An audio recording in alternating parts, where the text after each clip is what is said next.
Hey guys, what's up? Welcome to my YouTube channel. I am so excited to have Nichole Giller on with me today. She is an oncology dietitian, and I found her on Instagram, and I love her messages and I love what she does. You have great stories, Nichole. Your Instagram stories are all amazing. I love them.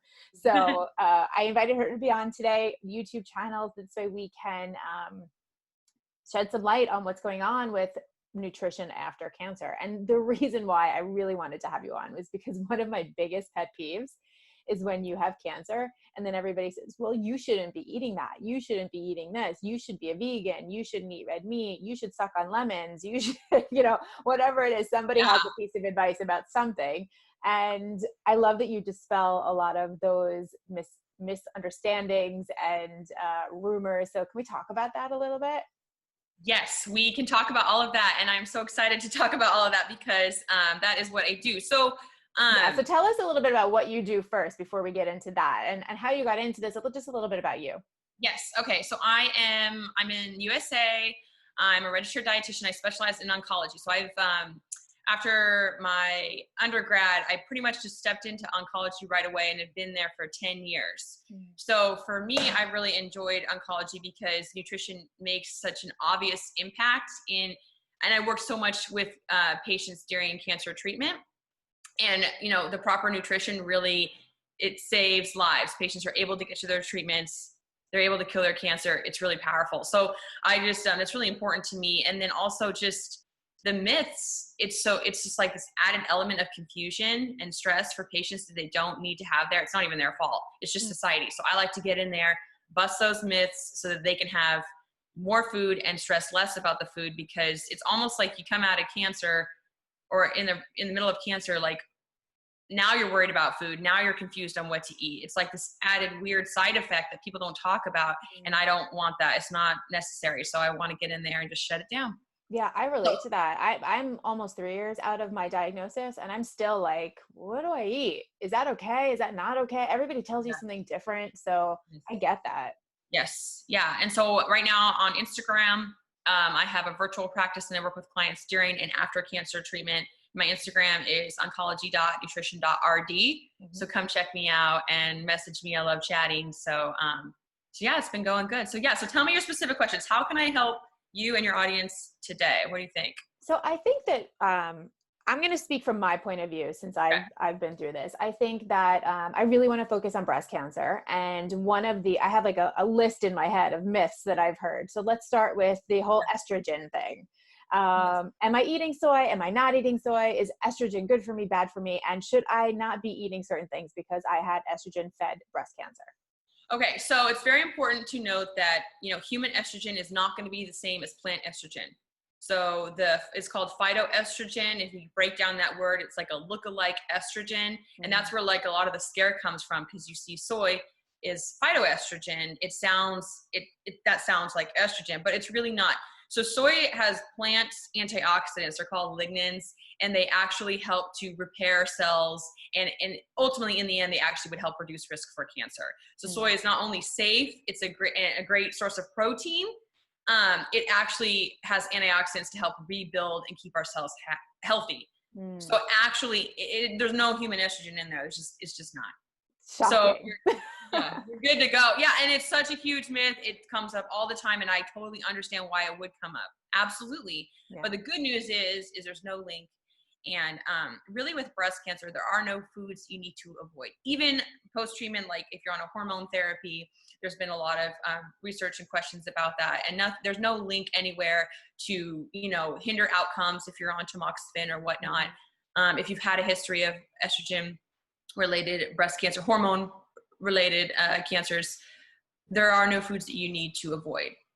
There's just like none. Really, it comes down to with breast cancer risk is really we want to be exercising more, including more plants, not going vegan, unless you want to, just including more plants, and then getting our fat tissue levels down, because that adipose tissue, excess fat tissue, which is also called adipose tissue, that's what actually does create that human estrogen, more estrogen. Okay. So if you want to balance out your hormones, exercise more and get the fat tissue down, and that will help to reduce your risk for cancer. That's what the research has shown.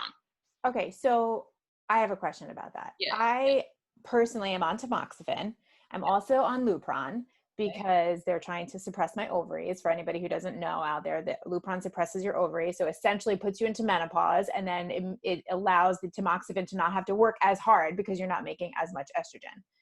Okay. The side effect of that for me is that I gain weight even when I'm not trying, not that anyone's ever trying, but I had a surgery back in November and I'm 10 pounds heavier now than I was then. And I think it's because I went off the tamoxifen for the surgery and then back on the tamoxifen, and it started sort of that whole process all over again. And I'm concerned about it. I'm certainly not, 1,000 pounds and it's okay, but it's certainly concerning for me because I want to make sure that I'm staying healthy. Yet I do exercise, I do eat fairly well, and I'm having such a hard time losing the weight. Any advice on that? Because I know a lot of women on tamoxifen. We're all in the same boat. Yeah, that's true. Well, and you have to look at, there's going to be a lot of shifts with taking these hormone treatments, but honestly, when it comes down to weight gain or weight loss, it's really just coming down to calories. So yeah, and that's been that's a common theme. I'm on these hormone therapies, and you have to kind of look at what you've been through too, as far as like the lifestyle stress factors or things like that. Like there's so many moving parts that leads to weight gain. It's not just, yes, that's true, it's how many calories we're eating or not, but like if you're not eating that energy, you're not going to be, there's no weight gain that's going to happen. So really what happens a lot of time is there's just so many different things that people don't realize how much they're eating or maybe how much they're not exercising. They're just underreporting or overreporting, and they just don't know. And that's really a common theme for everybody. It's not just, on hormone therapy, but that's an unpopular topic because it's a very common trend that once you get through treatment and then you're, the weight gain happens and you're like, well, hey, wait a minute, I am making good choices. I am exercising. Look at this medication is doing to me. But really, we want to take a closer look at actually what you're eating, how much you're exercising, and then we can really make adjustments, because you totally can meet your weight loss goals, even though there's a lot of things that are going on and changing with your body. But it's not your age. It's not the hormone therapy. We just got to take a closer look at how you're doing and how we can shift that. Yeah, I understand that. And listen, that's the reality, right? And I mean, in this reality right now where we're living in, as we're recording this, we're going through the pandemic. Yes. And it certainly doesn't make it any easier. No, if you can get out for exercise, if they allow that, which I believe they do, heck yeah. But there's just like so much like emotional stress that seeps into, our food and nutrition. Like, there are so many different components. I totally agree. This is maybe not the best time to worry about our weight loss goals. It is a time that you can do that. But like I said, nutrition isn't just food. There's so many other components around, like stress, sleep, all these things that make an impact. Yeah. So, you just said something that triggered a question and now I'm forgetting it because that's what happens with chemo brain. Darn, what did you say to me? I had such a concussion. We were talking about the different emotional factors during quarantine, maybe not focusing on weight loss right now. Oh, I don't know. It'll come to me. That's cool. I know. And you know what, so I've been doing a lot of writing and I've been doing a lot of work with my kids, and I swear my brain is fried. Yeah, well, that's a lot. There is a lot going on. Yeah, a lot with your kids, especially like a lot of us aren't used to doing homeschool and we're like, wait, what? So that's just a whole thing. It's a whole other thing. All right. So let me ask you a question. How do you have your clients balance a life between I need to eat healthy and I want to be, taking care of my body and I want to be leaner and I want to feel great, but also you only live once and I don't want to live a life without brownies and pizza? Well, you can have brownies and pizza. You can. And really what I look at with my clients is it's very individualized. So all foods can fit truly, and maybe it's really about awareness, like they can have brownies. They just didn't realize, if they're eating half the pan of brownies, how much calories is there. Yeah. And they're like, oh, okay, well, I'm going to have a quarter, of the pan of brownies, problem solved. Or I'm going to do a homemade brownie recipe, still good, less calories. It's just like that, or like, hey, I'm going to have pizza 3 times a week, but I am going to have the salad created on the side that I enjoy with the fruits and veggies that I love. And, and then you're also going to make sure to include your brownie with that meal. Like there's just so many ways to tweak it. I think that it's just what society has showed is just, it's all or nothing. You never eat the brownies. You go low carb. Yes, you get results that way because you're starving, but that's not long-term maintenance. So, and just time, weight loss there are plateaus, and really like a half pound a week is pretty good. This whole, 15 pounds in a month, that's not sustainable. It's probably a lot of water weight. So it's just really re-educating everyone and being like, hey, if you, whatever age you are at now, right, and you want these weight loss goals to stay for the next however many decades, got to be realistic about how it's going to maybe take 6, 9, 12 months to get into these new patterns. But you can have peanuts and brownies, absolutely. It's just becoming more aware and getting creative, and then also just challenging yourself with exercise. Exercise, there's a lot of different levels of it, and going that's another big piece. Just getting creative with our understanding, how much, how you're exercising and how much it actually is making an impact. Because maybe you are moving a lot, but it's not really making much of an impact. Why would that be? Would that just be your body? Does your body get used to it, or you're not pushing yourself? Calories. You're not building muscle. Like for example, one really common theme is like, hey, yeah, I go for like 2-hour walks, but if your heart rate is relatively low, it's so good that you're moving more, and that will absolutely reduce risk for cancer. The less we sit will reduce risk for cancer. But if you have weight loss goals, or you're trying to, sustain muscle during cancer treatment or build muscle after cancer treatment, a 2-hour stroll is not going to make an impact. And really like, more intense or weightlifting for like 20 minutes is actually going to make the impact. So it's just awareness and education and kind of guiding on what you like. And really it's all about exercise and eating how you like. So like some are like, well, I love salty things, so I need to make sure to always include chips in their life. No problem. We can totally do that. They just didn't know they were eating the whole half bag, and that's cool. We're all like that. You just figure out how to eat less of that, but you still have it every day. And then same with exercise, like maximizing less amount of time of exercising, and you get bigger results. You could be at the gym 3 times a week for 45 minutes, and boom, you'll get an amazing workout. No problem. It's just really how you make that time really, you just fill it up with you don't just go through the motions. You know what I mean? Right, you really right. time. Yeah.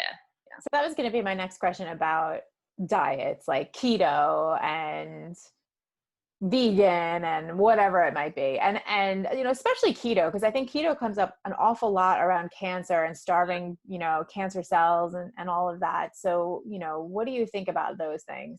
Okay. Well, keto is not doing anything. It's just another fad diet. So this is the deal. So with the research, they're looking at, hey, possibly how would it maybe affect brain cancers? Possibly. Okay. The research isn't even very strong. So at this point in time, what the researchers are showing with cancer is it does not make an impact. It does not start the cancer. What's really important is to note that cancer is so complex in its own way. When it's inside of your healthy tissues, it is crazy in the way that it will pull nutrients. It'll make up new pathways to obtain nutrients. It'll have a sub-nutrient environment. It will use carbs, protein, and fat. It will use the readily available nutrients, the stored nutrients. Like, it is so complex. It is very important to note that we cannot change the way it obtains nutrients through the way that we eat. We just need to kill it off with our treatments or surgeries, just like get it out of there, because it's such a smart, complex, fast-growing thing, right? So the diet, what we need to focus on with optimizing outcomes when you have cancer is focusing on the healthy cells, because those are remaining after treatment, and they are suffering because the cancer is pulling all the nutrients and the treatment is wiping those healthy cells out, but they stay. Cancer cells, once they die, your body gets rid of them. Healthy cells stay, and they're struggling, and that's why your side effects are worse. That's why you're tired. That's why they have to reduce doses, because your healthy cells are like suffering.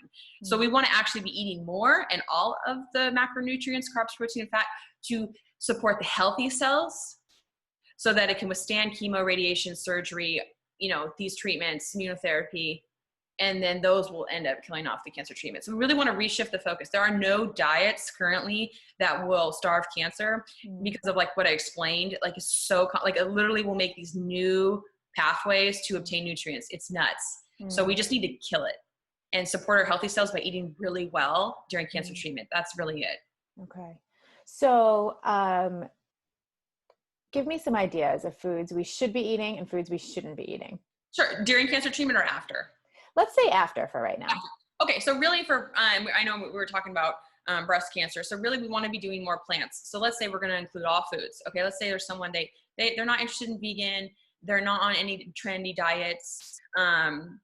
You know, we want to include all foods, but we want to emphasize more plants, beans, whole grains. So like if you think of a plate, the American Institute for Cancer Research, 2/3 of it should be those plants. Mm-hmm. So fruits, veggies, whole grains, beans, nuts, seeds is 2/3 of your plate. And then the other 1/3 is going to be like your starchy items. But like, remember, whole grains is like pasta and rice. Mm-hmm. Okay. It's just, you know, we shouldn't be having 3 cups of rice. We should be having actually a half cup. Okay. And all you got to do is just measure it out a few times and you're like, hey, you know how much that works for me. And you have rice every day, twice a day, no problems, no issues. Yeah. You know, it's just, you know, we're having 3 cups. It's built in with butter. We're having no plants. Yeah. That's really what's the issue. So the best foods to have for breast cancer or anyone post-cancer treatment or any adult that maybe never even has had cancer is just more fruits, veggies, whole grains, and beans. You can still have all your proteins, all your meats, and soy actually is a part of that plant recommendation. Mm-hmm.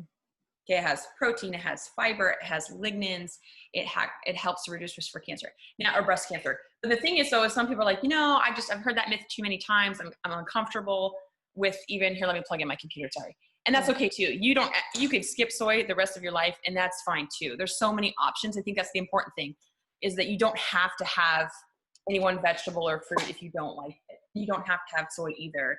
And like milks, for example, like dairy is a big one with breast cancer. Dairy is totally safe with breast cancer. Mm-hmm. Totally safe. There is no strong evidence to say like, hey, dairy is linked to breast cancer. No, it's really with breast cancer, we want more plants. We want to get that excess fat tissue down. If you want to regulate your hormones, you just exercise more. That's actually how our body works physiologically. When we exercise, it balances out our hormones. So how cool is that? Yeah. So it's just a lot of misinformation out there. And just for breast cancer patients, know they could totally do this and include all foods. It's just really becoming more aware and creative. Yeah. Cause I mean, some patients are like, or some clients are like, hey, I love veggies. I'm like, great. Well, let's just go down that path. And some are like, no, I really hate veggies. I don't really want to do that. And we're like, cool, let's just go down, you know, more like whole grains and fruit.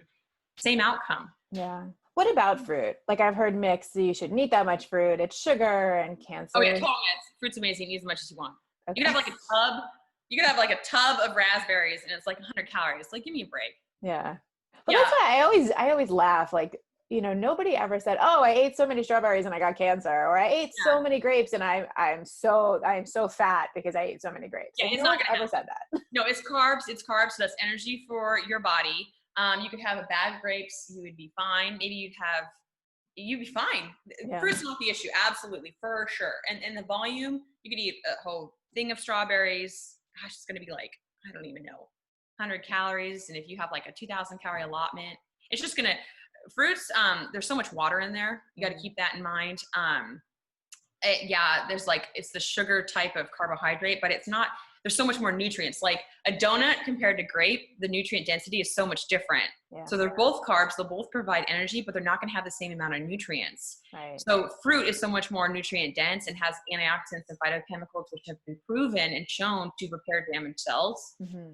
So yeah, I would really challenge people to have as much fruit as they can possibly stand. And by the way, I discovered cotton candy grapes yesterday. Have you had those? Yes. Oh my God. Perfect. There you go. See? There you go. But dried fruit is different.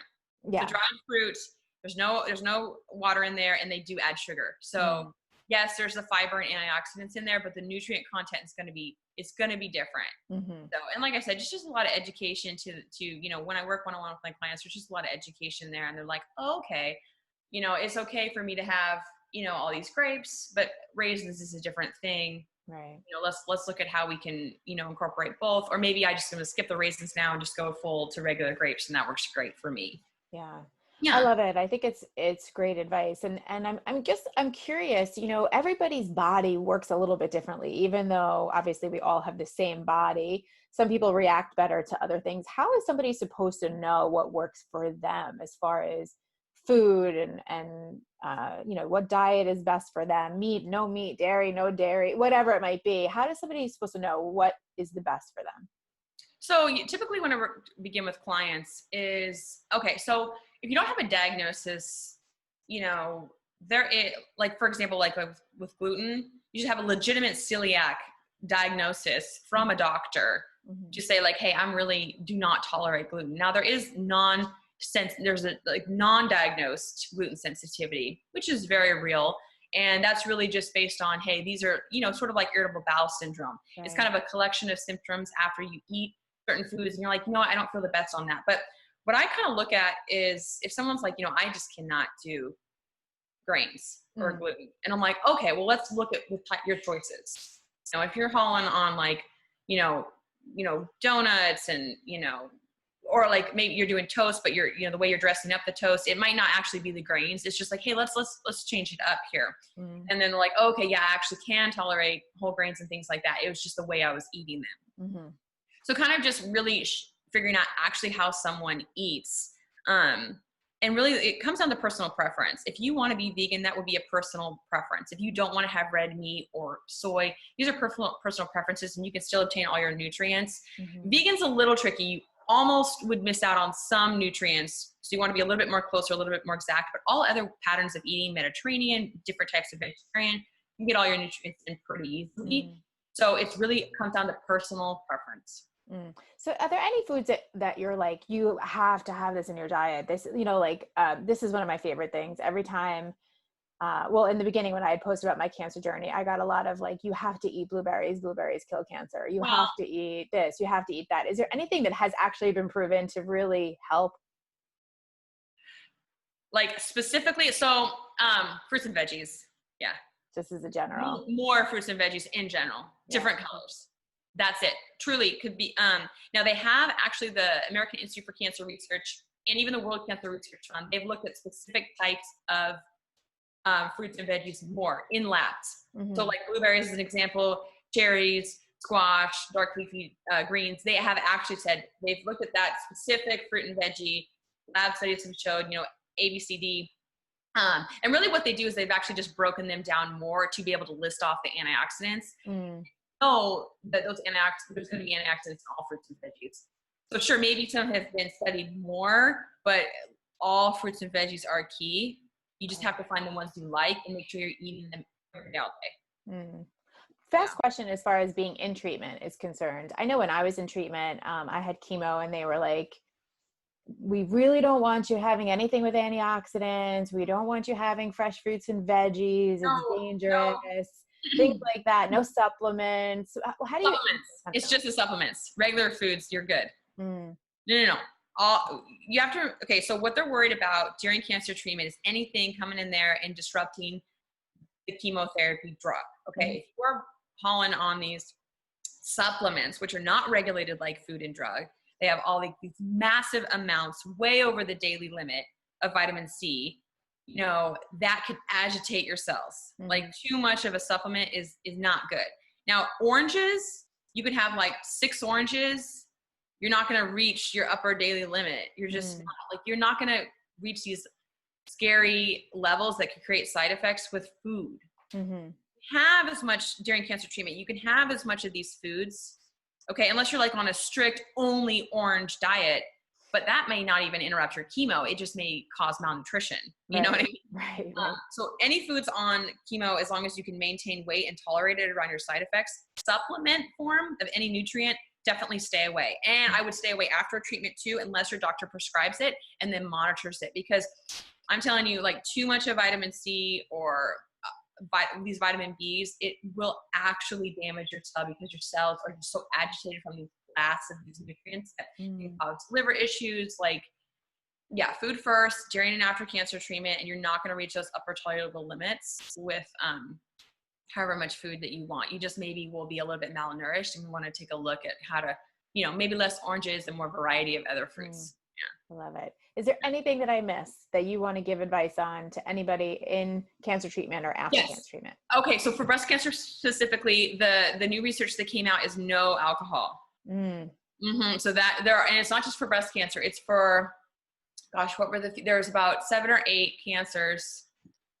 Do you want me to send you the list? It's from I want to be more specific here, but for breast cancer specifically, any alcohol consumption, they changed the recommendation. It was 1 a day for women or 2 a day for men.